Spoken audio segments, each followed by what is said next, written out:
کوہ شمالیہ کی سنگلاخ پہاڑیوں اور اس کی شنگرفی ڈھلانوں کے جنگلوں میں ایستادہ برگد اور کھرنی کے سایہ دار درختوں اور گلپوش جھاڑیوں پر کاسنی اور شنگرفی ڈنڈیوں والے پھولوں نے رنگ بدلنا شروع کر دیا تھا۔ سبزے سے ڈھکی چٹانوں اور بسنت رچنا کی بہار دکھاتی چوٹیوں پر اب کے کوہرے کا ڈیرا پڑنے لگا تھا۔ ہوائیں سرد اور کاٹدار ہو چلی تھی۔ پرندے اپنے اپنے آشیانوں کو محفوظ جگہ پر لے جانے کے لیے پر تولے ہوئے تھے۔ مختلف جانور ٹھٹرتے موسموں کی برف باری کے سرد جہنم سے بچنے کی تیاری میں اپنی گفائیں غار اور ٹھکانے بدلنے لگے تھے۔ کوہرے کے بادلوں نے صبح کی سورج کی روپیلی کرنوں کو روکے رکھا تھا۔ ہوا مرطوب اور فضا روکی روکی تھی۔ سردی کا احساس بڑھ گیا تھا اور علی ریحان ڈھلوانی جنگلوں کی آڑ لیتا ہوا تیز تیز قدم اٹھائے مقررہ سمت کی طرف بڑھتا چلا جا رہا تھا۔ یوں تو اس کی منزل تریپال تھی، لیکن یہ منزل ابھی اس کے لیے ہنوز دلی دورست والی بات تھی۔ مگر اریبا نے اس کی رہنمائی کرتے ہوئے یہ ہدایت کی تھی کہ وہ راج محل سے نکلتے ہی پورب کی سمت والی ڈھلان سے تقریباً 15 کوس تک پیادہ گام ناک کی سیدھ میں چلتا چلا جائے، حتیٰ کہ جنگل پار ہو جائے۔ جب چھوٹے بڑے پہاڑی ٹیلوں کا سلسلہ شروع ہو جائے تو ایک پختہ راہ گزر آئے گی۔ اس راہ گزر پر اسے چند کوس چلنا پڑے گا کہ سامنے ایک پٹڑی نظر آئے گی۔ یہ پٹڑی پورب سے پچھم کی طرف جا رہی ہوگی۔ اسے پچھمی سمت کی راہ لینا ہوگی، جہاں دائیں جانب ایک پہاڑی ندی بہتی نظر آئے گی۔ اس ندی سے ایک چٹانی کاریز نکل کر ٹین کے کھالے سے پٹڑی کے اوپر ایک نلکا سا بنا رہی ہوگی۔ یہاں کوئلے والے انجن کی ریل کار آ کر ٹینکیاں بھرنے کے لیے تھوڑی دیر رکتی ہے۔ وہ اس میں سوار ہو کر تریپال کی سرحد کے قریب سپہر یا شام سے پہلے پہلے پہنچ سکتا ہے۔ علی ریحان اب اریبا کے بتائے ہوئے اسی راستے کی راہ پر تھا۔ اسے سخت سردی بھی لگ رہی تھی، حالانکہ وہ تیز تیز قدموں سے چلا جا رہا تھا، مگر سردی کی کاٹ سوا تھی۔ وہ پچھتانے لگا تھا کہ وہ عام سے کپڑوں میں ہی نکل پڑا تھا۔ مقصد اور مشن کو پورا کرنے کی دھن میں وہ اس طرف توجہ نہ دے سکا تھا اور فوراً ہی راج محل سے روانہ ہو گیا تھا، ورنہ وہاں سے وہ گرم پوشاکیں بآسانی اٹھا سکتا تھا۔ خاصی دیر تک پیدل چلنے کے بعد اس نے ذرا رک کر اندازہ لگانے کی کوشش کی کہ اس نے کتنا فاصلہ طے کر لیا ہوگا، مگر وہ کچھ صحیح اندازہ نہ کر پایا اور تھوڑی دیر سستانے کے بعد پھر چل پڑا۔ اس کے لیے یہی طمانینت بھرا یقین کافی تھا کہ وہ بالکل درست راستے اور صحیح سمت پر رواں دواں ہے۔ کچھ اور منزل مارنے کے بعد اسے لگا کہ وہ تقریباً 8-9 کوس کا فاصلہ طے تو کر ہی چکا ہوگا۔ صبح تازہ دم اور بھرے پیٹ ہونے کے باعث ابتدائی پیادہ سفر بآسانی کٹ گیا تھا، مگر اب وہ بھوک کے ساتھ تھکاوٹ بھی محسوس کرنے لگا تھا۔ اریبا نے اسے ایک مقررہ وقت پر کھالے والی جگہ تک پہنچنے کی تاکید کی تھی۔ بصورت دیگر تاخیر کی صورت میں اسے اگلے دن کی صبح کا انتظار کرنا پڑتا، کیونکہ ہر روز ریل کار ایک ہی جاتی تھی، البتہ ایک مال گاڑی 3 دنوں کے بعد گزرتی تھی۔ اب یہ اندازہ اریبا لگانے سے قاصر تھی کہ اس روز مال گاڑی کا گزر تھا یا نہیں۔ علی کی کوشش یہی تھی کہ وہ مقررہ وقت پر پہنچنے کی پوری کوشش کرے گا تاکہ وقت پر مسافر ریل کار پر سوار ہو سکے۔ یہ سوچ کر اس کی ہمت کچھ اور سوا ہو گئی اور اس نے آہستہ روی چھوڑ کر ایک بار پھر تیز گامی اپنا لی، لیکن کب تک؟ آخر وہ بھی گوشت پوش کا ایک عام سا انسان تھا۔ جلدی تھک کر چور ہو گیا۔ بھوک کے ساتھ اب پیاس بھی اسے ستانے لگی تھی۔ ہرے بھرے جنگل سے آب و دانہ ملنا کوئی بڑا مسئلہ نہ تھا، لیکن بات وقت بچانے کی تھی۔ وہ جلد سے جلد تریپال پہنچ کر نواب شہباز خان سے ملنا چاہتا تھا۔ خالی پیٹ ہو جانے کی وجہ سے سردی اور زیادہ لگنے لگی تھی۔ بالآخر یہ سوچ کر کے کھائے پیے بغیر کوئی چارہ بھی نہیں، اس نے کچھ تازہ رسیلے پھل توڑ کر کھائے اور انہی سے پیاس بجھائی۔ پانی کے لیے ندی یا چشمہ تلاشنے میں وقت صرف ہو سکتا تھا، اس نے رسیلے پھلوں سے ہی کام چلایا اور ایک بار پھر چل پڑا۔ بادلوں اور دبیز کوہر سے سورج کی چھدری چھدری دھوپ پڑنے لگی تھی۔ اسی دھوپ سے علی نے اندازہ لگایا کہ وہ منزل سے چند کوس کے فاصلے پر تھا۔ اریبا کے مطابق جب تک دھوپ تیز نہیں ہو جاتی وہ اپنے مطلوبہ مقام تک بر وقت پہنچ سکتا تھا، مگر مسئلہ یہ تھا کہ کوہرے اور بادلوں کی وجہ سے وقت کا صحیح اندازہ نہیں ہو پا رہا تھا کہ دھوپ کتنی نکل آئی تھی اور سورج نے اس کے ساتھ کتنا سفر طے کر لیا تھا۔ ابھی وہ اسی مخمصے کا شکار تھا کہ سفید دودیا پڑے آسمان کا رنگ سنولانے لگا اور پھر دیکھتے ہی دیکھتے سیاہ پڑ گیا۔ علی ریحان کو تشویش ہوئی، کیوں بارش پڑنے اور سردی میں اضافے کی ایک نئی مصیبت نازل ہونے کا خدشہ اسے ستانے لگا، لیکن اس کے سر پر بھی بس ایک ہی دھن سوار تھی۔ اس کا بس نہیں چل رہا تھا کہ وہ اڑ کر تریپال پہنچ جائے اور نواب شہباز خان کو فرنگیوں کی نئی سازش سے فی الفور آگاہ کر دے۔ اسے ڈر تھا کہ اسے تریپال پہنچنے میں ذرا بھی دیر ہو گئی تو کہیں فرنگی اپنی اس گھنونی سازش میں کامیاب نہ ہو جائے، کیونکہ یہ حقیقت تھی کہ بعض حریت پسند مسلمانوں کے مجاہد گروپ کوہ شمالیہ کو اپنی خفیہ کمین گاہی نہیں بلکہ یہاں اپنا مستقل ٹھکانہ قائم کرنا چاہتے تھے تاکہ اپنی بکھری ہوئی قوت کو یکجا کر سکے۔ ان کی اسی سازش کو ثبوتاز کرنے کے لیے علی ریحان کو ساتھیوں کے ساتھ یہاں روانہ کیا گیا تھا۔ ان کے 3 ساتھیوں نے تو راہی میں جام شہادت نوش کر لیا تھا، جبکہ ان 5 میں صرف علی ریحان اور شازمانی باقی بچے تھے اور اپنی جانوں کو خطرے میں ڈال کر اپنے مشن کو پایہ تکمیل تک پہنچانے کے لیے بڑی بہادری، پامردی اور دلیری کے ساتھ مصروف کار تھے۔ علی ریحان اور شازمان نے اپنی جان جوخم میں ڈال کر اس سازش کا کھوج لگایا تھا۔ اپنے 3 ساتھیوں کے بدلے میں انہیں اریبہ کی صورت میں ایک ایسی مجاہدہ بھی ملی تھی جو تربیت یافتہ تو نہ تھی، لیکن اس نے ان پر ظاہر بھی کر دیا تھا کہ وہ کسی تربیت یافتہ ساتھی سے کم بھی نہیں تھی۔ دیکھا جاتا تو علی ریحان اور شازمان کو یہاں تک کہ اریبہ کی مدد سے ہی پہنچے تھے اور آئندہ بھی وہ ان کے کام آنے کا پختہ عزم کیے ہوئے تھی۔ علی ریحان یہ سب باتیں سوچتا ہوا بارش میں بھیگتا اور ٹھٹرتا آگے بڑھتا چلا جا رہا تھا۔ جنگل بھیگ رہا تھا، ترائیوں سے برساتی پانی بریلوں کی شکل میں تیزی سے بہ رہا تھا، ڈھلان پھسلواں ہونے لگی تھی، جنگل میں جل تھل ہو رہا تھا، آن کے آن میں امڑ آنے والی کالی گھٹاؤں نے دن میں رات کا سا سما پیدا کر دیا تھا۔ علی کو تفکر آمیز تشویش و پریشانی نے آن گھیرا تھا، اسے اپنا مشن کھٹائی میں پڑتا نظر آ رہا تھا۔ موسلادھار بارش نے طوفان باد و بارہ کا سما پیدا کر دیا تھا، اب تو اسے اپنا پیدل سفر کرنے میں بھی دشواری پیش آ رہی تھی۔ نہ ہی وقت کا اندازہ ہو پا رہا تھا، بس ایک اندھا جذبہ تھا کہ منزل پر جلد از جلد پہنچ جائے۔ بارش میں سردی بھی بڑھ گئی تھی، کئی جگہوں پر وہ پھسلا بھی تھا مگر پھر اٹھ کھڑا ہوا تھا۔ ڈھلان ختم ہو گئی تو اس نے سکون کا سانس لیا۔ اچانک اس کے کانوں سے ایک آواز ٹکرائی، یہ انجن کے وسل کی آواز تھی۔ بارش کے شور میں اگرچہ آواز رل مل گئی تھی مگر اس کے مخصوص آہنگ سے اس کی شوریدہ سماعتوں تک پہنچی گئی تھی۔ اس کی خوشی کا کوئی ٹھکانہ نہ رہا۔ انجن کی وسل کا مطلب تھا کہ وہ منزل کے قریب تر ہے۔ وہ کسی نے کہا ہے نا کہ بے خبری بھی ایک نعمت ہوتی ہے۔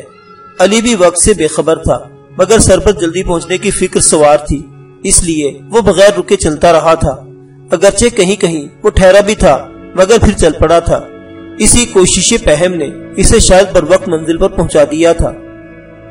امید جاگی تو ہمت و حوصلہ بھی سوا ہوا، وہ رکا نہیں، اگرچہ اب اس کے چلنے کی رفتار پہلے کی نسبت کم ہو گئی تھی، تاہم اب اسے نیا دھڑکا ستانے لگا تھا کہ کہیں ریل کار نہ چھوٹ جائے۔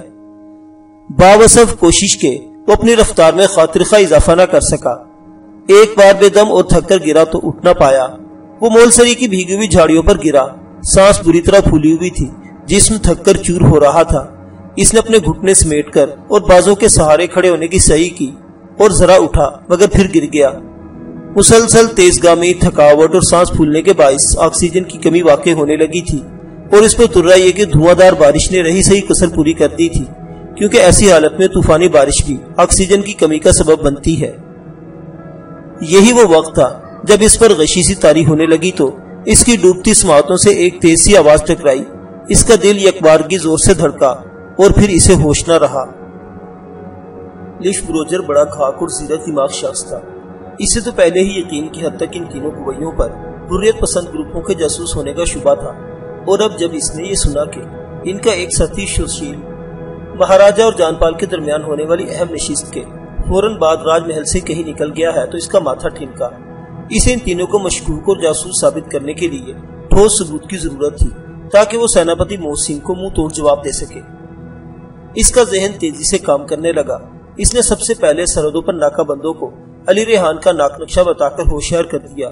اس کے بعد بہت غور و خوض کے بعد وہ اپنے فوجی دماغ کے ساتھ سوچنے لگا کہ سوشیل ریاست کی حدود پار کرنے کے لیے خفیہ اور چور راستہ ہی اپنا سکتا ہے۔ ریاست سے باہر نکلنے کے 2 ہی چور راستے تھے، ایک ایسٹ اور دوسرا نارتھ ویسٹ۔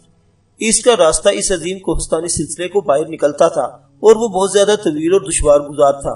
متوقع طور پر میٹنگ کے اغراض و مقاصد جان لینے کے بعد سوشیل کبھی اتنا طویل راستہ اختیار نہیں کر سکتا تھا، جبکہ دوسرا چور راستہ نارتھ ویسٹ کا تھا۔ اگرچہ یہ بھی دشوار گزار تھا مگر اس راستے کے ڈھلوانی راستے پر پٹڑی تھی، وہاں سے ہر روز ایک ریل کار اور دوسرے تیسرے روز مال گاڑی بھی گزرتی تھی۔ اسے شک تھا کہ سوشیل پالن پوریا تری پال پہنچنے کی کوشش کر سکتا تھا۔ اول اس ذکر طویل راستہ اس نے بعد میں چیک کرنے کا سوچا تھا۔ اس کے گھڑ سوار سپاہیوں کے لیے بھلا کیا مشکل تھی، چنانچہ اس نے اپنے 2 سپاہی الگ الگ گھوڑوں پر نارتھ ویسٹ والے راستے پر روانہ کر دیے۔ ابھی وہ راستے میں ہی دیکھے بارش نے انہیں آن گھیرا، ڈھلوان پھسلواں ہو گئی تو انہوں نے اپنے گھوڑوں کی رفتار آہستہ کر دی۔ گھوڑے پھسلنے لگے تھے، تاہم سدائے ہوئے تھے اس لیے ڈھلوان سے اترنے لگے۔ انہوں نے لمبے رین کوٹ پہن رکھے تھے۔ اب یہ جنگل میں ہی تھے کہ ان کا سامنا خوخار بھیڑیوں کے ایک غول سے ہو گیا۔ انہیں ایسی افتاد کا تجربہ تھا۔ ایک سپاہی نے سور اور گائے کی چربی والا ایک کارتوس چاٹ کر بندوق میں ڈالا اور غول کے بیچ میں فائر کر دیا۔ دھماکہ ہوا، بھیڑیوں کا غول ایک طرف کو بھاگ کھڑا ہوا۔ اسی وقت انہیں کسی ریل انجن کی آواز سنائی دی۔ جیکب، لگتا ہے منزل کے قریب پہنچ چکے ہیں۔ ایک فرنگی سپاہی نے گرد و پیش کے طوفانی مناظر میں ایک نظر ڈال کر اپنے ساتھی سے کہا، لیکن اس جاسوس کا کہیں پتہ نہیں چل رہا۔ ریل کار کی سیٹی گونجی تھی۔ پٹری تک پہنچتے ہیں، ضرورت پڑی تو ریل کار کو چیک کرنے کے بعد جانے کی اجازت دیں گے، جیکب نامی اس کے ساتھی نے کہا۔ پہلے والے نے اپنے سر کو اسباتی جنبش دے کر اس سے اتفاق کیا۔ اس کا نام روب تھا۔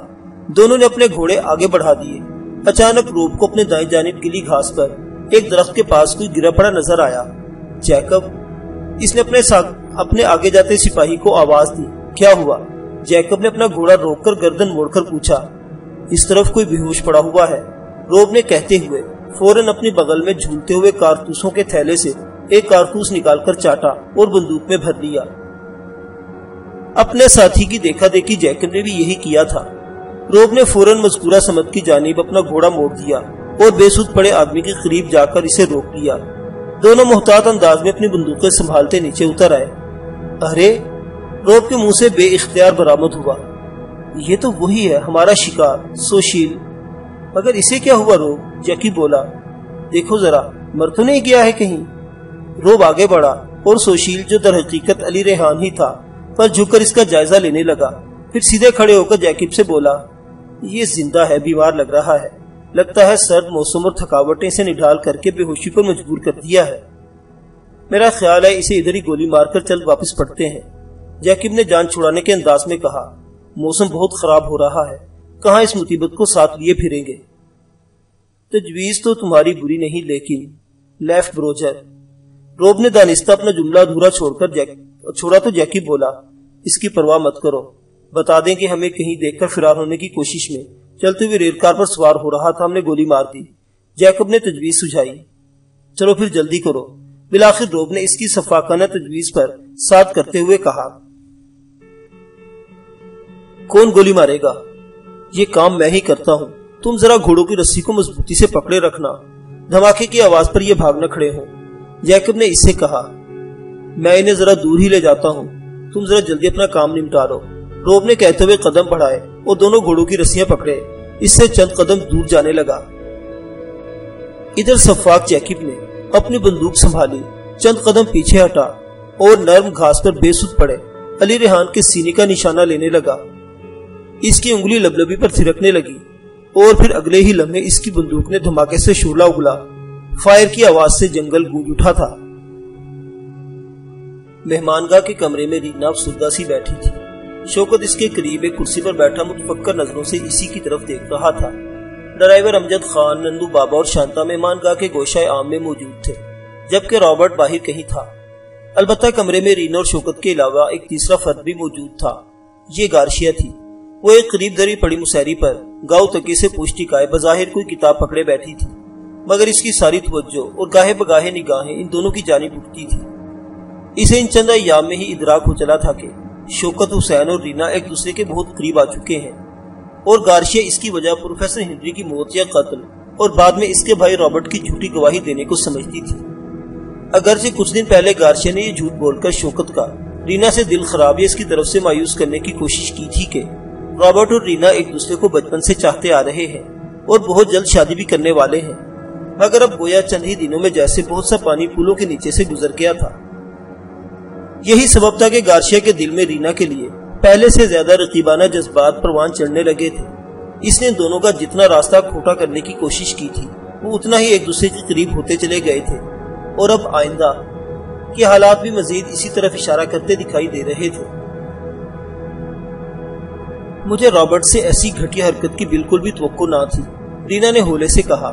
شوکت نے کنکھیوں سے ایک ذرا مسہری پر نیم دراز سے بیٹھی گارشیا کی طرف دیکھا اور رینا سے بولا، رابرٹ کی اس حرکت پر ہم سب کو ہی افسوس ہے مس رینا۔ وہ صرف تنہائی میں رینا کو مس نہیں پکارتا تھا، نیز کسی تیسرے کی موجودگی میں وہ اس سے گفتگو میں تکلف برتا تھا، لیکن کیا کیا جا سکتا ہے؟ ویسے آپ اپنے انکل شاہ کو مطلع تو کر دیا ہے نا؟ ہاں، رینا نے اس کی طرف دیکھ کر کہا، میں نے خط میں سب کچھ لکھ دیا ہے، مگر میں پیچھے نہیں ہٹوں گی۔ اپنے پاپا کے قاتلوں کو نہ صرف بے نقاب کر کے رہوں گی، بلکہ انہیں کیفر کردار تک بھی پہنچا کر رہوں گی۔ کہتے ہوئے رینا کے خوبصورت چہرے پر عزم کی پختگی اور جوش بھرے جذبات کا ارتیاج سا امڈ آیا تھا۔ تم کیا کرو گی یہاں؟ رینا ڈیئر، گارشین اس کی طرف دیکھ کر طنزیہ لہجے میں کہا، اپنے پاپا کا مشن پورا کرو گی یا ان کے قاتلوں کو بے نقاب کرو گی یا پھر کسی سے محبت کو پروان چڑھاؤ گی؟ کہتے ہوئے اس نے شوکت کی طرف تیکھی نظروں سے دیکھا تھا۔ رینا اور شوکی دونوں ہی اس کی زمینی بات کا مطلب سمجھ کر لمحہ بھر کو خفیف سے ہوئے تھے۔ شوکت خاموش رہنے پر مجبور تھا، لیکن رینا نے گارشے کی طرف تیزی نگاہوں سے گھورتے ہوئے کہا، اگر تمہارا چہیتا بھائی جھوٹی گواہی نہ دیتا تو آج یہ سب نہ ہوتا۔ ویسے میں تمہاری آخری بات کا مطلب نہیں سمجھی۔ محبت؟ کس سے محبت؟ کیا کہنا چاہتی ہو تم؟ اوہ، کس سے محبت؟ گارشے نے زہریلے تن سے کہا۔ وہ کتاب بند کر کے مسہری پر پاؤں جھلائے اٹھ بیٹھی، پھر ایک نگاہ شوکی پر ڈال کر مزید بولی، ایک نوکر سے محبت تمہیں بہت مہنگی پڑے گی رینا۔ تم نے میرے بھائی کو ٹھکرا کے اسے دشمنی مول لی ہے۔ اس نے اگر جھوٹی گواہی دی ہے تو اس کی وجہ تم اور انکل ہنری تھے، جنہوں نے ایک نوکر کو ترجیح دی، اور اب تم بھی وہی کچھ کر رہی ہو۔ اچھا، تم تو ایسے کہہ رہی ہو جیسے تم اپنے لاڈلے بھائی رابرٹ کی حرکتوں کا علم ہی نہ ہو۔ اس کے کرتوتوں سے بھلا ایک بہن سے زیادہ کون واقف ہو سکتا ہے؟ رینا کی اس چوٹ پر گارشیا گرم ہو گئی اور مسہری سے اٹھ کھڑی ہوئی۔ چند قدم ان دونوں کے قریب آئی اور رینا سے پکار سے مشابہ آواز میں بولی، میں پھر یہی کہوں گی کہ رابرٹ کو تم لوگوں نے خود اپنا دشمن بنایا ہے۔ اب بہتر یہی ہے کہ یہاں سے اپنا بوریا بستر اٹھاؤ اور واپس دلی کی راہ لو۔ تو جاؤ تمہیں بھلا کس نے روکا ہے جانے سے؟ رینا نے بھی غصے سے کرسی سے کھڑے ہو کر اسے جواب دیا۔ شوکت پریشان ہو گیا۔ ایک نوکر کی حیثیت سے دونوں ہی اس کے لیے قابل احترام تھے۔ اس پر متصاد گارشیا ان کی محبت سے واقف ہو چکی تھی۔ شوکت کو یہی ڈر تھا کہ کہیں رابرٹ کی طرح گارشیا بھی کوئی گل نہ کھلا بیٹھے۔ ان حالات میں وہ ان دونوں غبی اور کینہ پرور بھائی بہن کی مخالفت مول لینے کا متحمل نہیں ہو سکتا تھا۔ تاہم غیر جانبدارانہ انداز میں ثالثی کا کردار نبھانا اس کا فرض تھا۔ اسی ناطے اس نے دونوں کو خاموش کراتے ہوئے کہا، میرا خیال ہے آپس میں لڑنے کے بجائے موجودہ صورتحال کو اپنے حق میں بہتر کرنے پر غور کرنا زیادہ مناسب ہوگا۔ ہماری آپس کی لڑائی سے ہمارے دشمن کو فائدہ ہوگا۔ گارشیا نے چپتی ہوئی نگاہوں سے شوکی کی طرف دیکھا اور اسی لہجے میں بولی، یہ سارا کیا کرایا تمہارا ہی ہے مسٹر شوکی۔ تم نے ہی رینا سے اپنی ذاتی دلچسپیاں بڑھانے کے لیے اس کی ہر جائز و ناجائز باتوں کو درست قرار دیا اور نوبت یہاں تک آ پہنچی۔ شوکت جانتا تھا کہ وہ کس برتے پر ایسا کہہ رہی تھی۔ وہ بھی خاموش نہ رہا، بولا، مس گارشیا، آپ کو میری طرف سے یقیناً کوئی خطرناک قسم کی غلط فہمی رہی ہے۔ میں تو ایک ملازم ہوں اور میرے امور فرائض سب کے لیے سانجے ہیں۔ اس کی بات پر گارشیا نے بڑی جلتی سلگتی نگاہوں سے اس کی طرف دیکھا تو رینا بول پڑی، گارشیا، زیادہ بحث کرنے کی ضرورت نہیں ہے۔ تم اور رابرٹ سمیت ہم سب پاپا کے ساتھ اپنی مرضی اور سیر سپاٹے کی نیت سے ہی چلے تھے۔ میرے پاپا اس قافلے کے سالار تھے اور شوکی کی شجاعت اور جانساری کو دیکھتے ہوئے انہوں نے ہی اسے اپنا نائب سالار مقرر کیا تھا، اور یہ اب بھی ہے۔ اس لیے براہ کرم تم اس کے ساتھ الجھنے کی کوشش مت کرو۔ تم نے یا رابرٹ نے یہاں سے جانا ہے تو خوشی سے جاؤ، مگر یوں بیجا تنقید کر کے ہمیں مزید پریشان نہ کرو۔ شوکی نے دیکھا رینا یہ کہتے ہوئے روحانسی ہونے لگی۔ رینا کو رنجور اور آزردہ خاطر دیکھ کر اس کا دل بھی اندر سے گھٹنے لگا، مگر گارشیا کی موجودگی میں وہ رینا کی ڈھارس بندھانے سے قاصر تھا۔ تاہم اس کے چہرے سے رینا کا دکھ کا کرب ضرور جھلکنے لگا تھا۔ گارشیا کسی گندی مکھی کی طرح بھانپتی نگاہوں سے شوکت کے چہرے کے یہ تاثرات تاڑ رہی تھی اور اس کی صورت کو نیا گل کھلاتی ہوئی جوش انتقام سے جلتی نظر آنے لگی تھی۔ سنبھالو اسے اور اپنا فرض نبھاؤ۔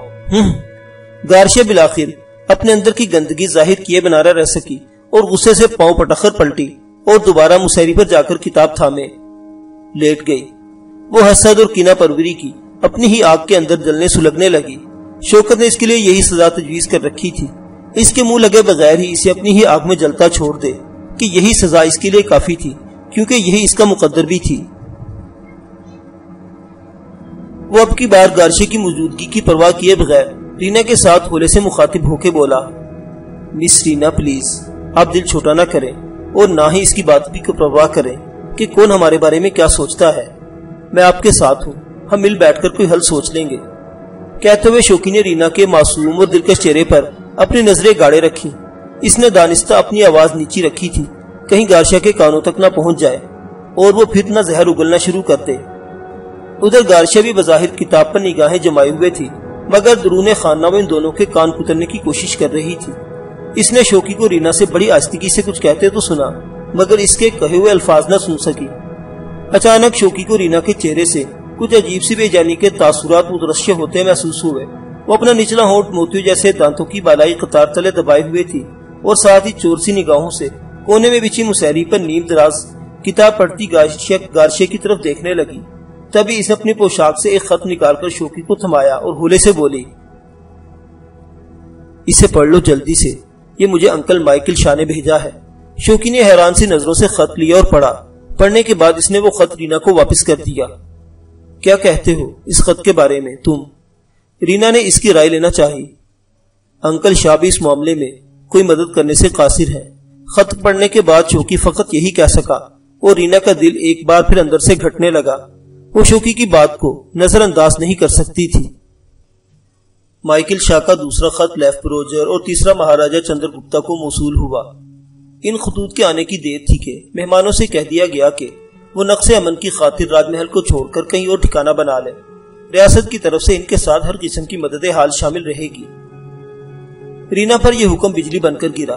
رابرٹ کا منہ لٹک گیا، گارشیا بھی تل ملا گئی، لیکن راج محل کے 2 افراد ایسے بھی تھے جنہیں اس حکم پر بے حد افسوس ہوا تھا۔ ان میں سے ایک خود تو ایش کمار ہی تھا۔ رینا سے وہ انست رکھنے لگا تھا، وہ بچوں کی طرح اداس ہو گیا تھا، جبکہ ولیعہد پرتاپ کو قلق اس بات کا تھا کہ مہمانوں کے ساتھ انصاف نہیں کیا گیا تھا۔ رینا کی دوری نے اس کے دل پر زبردست چوٹ کی تھی۔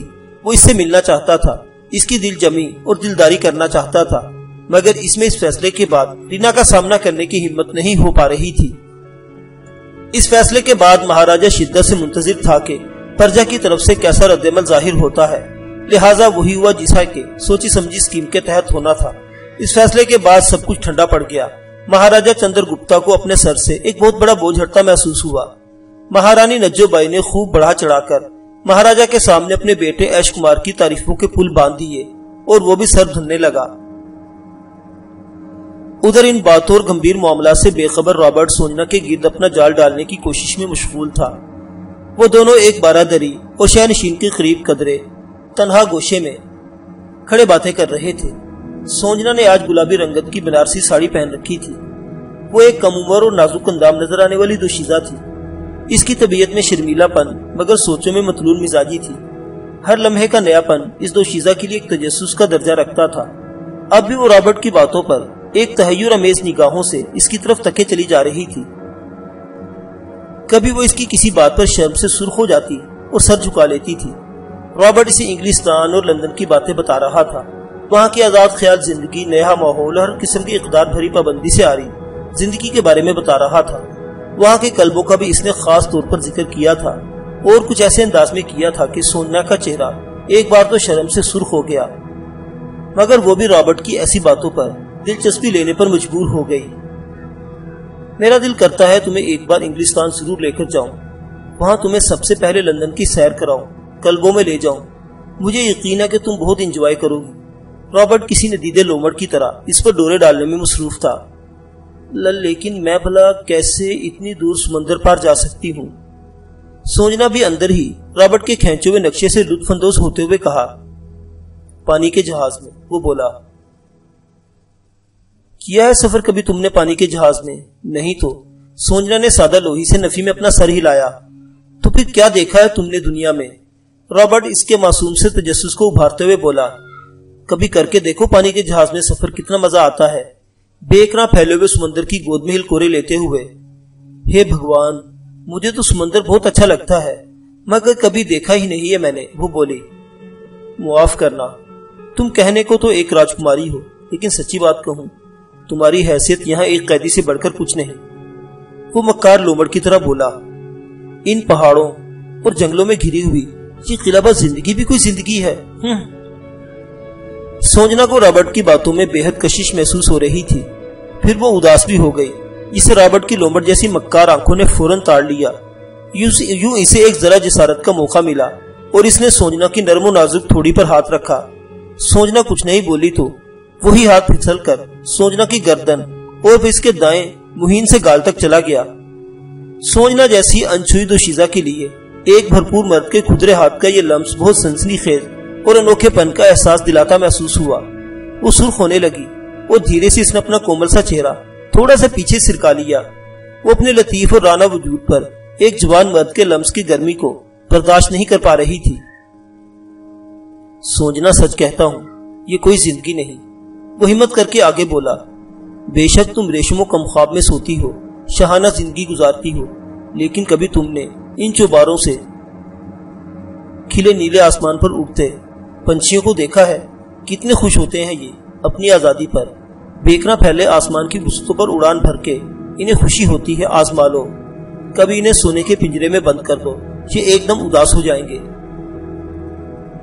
ہاں، میں اکثر ان آزاد اور مست الس پنچھیوں کو اڑتے ہوئے حسرت سے دیکھا کرتی ہوں۔ سوجنا نے بھی اپنے اندر کا اظہار کر ڈالا اور رابرٹ اسی طرح اس کے اندر کو ابھار کر اسے جاننے اور پرکھنے کی کوشش کرتا ہوا بولا، تمہاری یہ راج محل کی زندگی لگی بندھی ہے، دولت کے ڈھیر میں محض ایک پنجرا ہے، صبح و شام ایک ہی طرح کے، نہ کوئی رونق نہ کوئی کشش۔